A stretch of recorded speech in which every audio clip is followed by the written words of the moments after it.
Obubizzi buno omunaana busuuliddwa ku kitebe ky'ekibiina ki Democratic Party ekisangibwa ku Balintuma Road nga buleeteddwa mu bibookisi bibiri.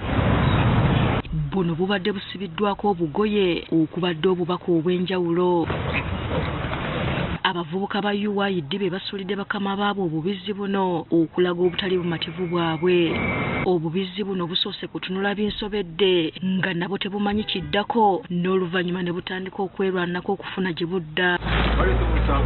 Bannakibiina ki DP tebalinze biddirira ne batandika okubutaayiza kamukamu okusobola okubukwata era obwedda buli akakwatibwa nga kaddizibwa mu kibookisi.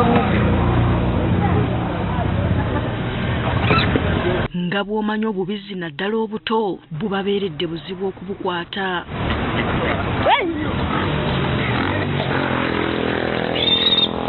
Kennedy Mutenya akulira ebyokulonda mu DP agamba abavubuka bano bwe baba bawakanya ebyava mu kulonda embalala balina kuddukira mu kkooti so si kuleeta bubizzi nga bwe bakoze. Abagunjufu bw'otosanyuka ogenda mu kkooti tosobola kugenda mu kkooti ate n'ogenda mu Electoral Commission ate n'oleeta enva z'abanno.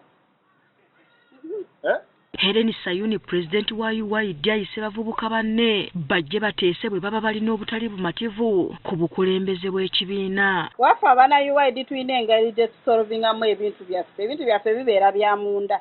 Kati era bw'obiteeka ku street kitegeeza olwana na street oba tolwana naffe. Abaagala kulwana naffe ffe tukozesa bwongo era bajje emmeeza mwezi tutuule. We tuviiridde ku DP ng'obubizzi buno babukuŋŋaanyiza ne babutereka. Hasfa Nanvuma, Agafeeyo ku Spark TV.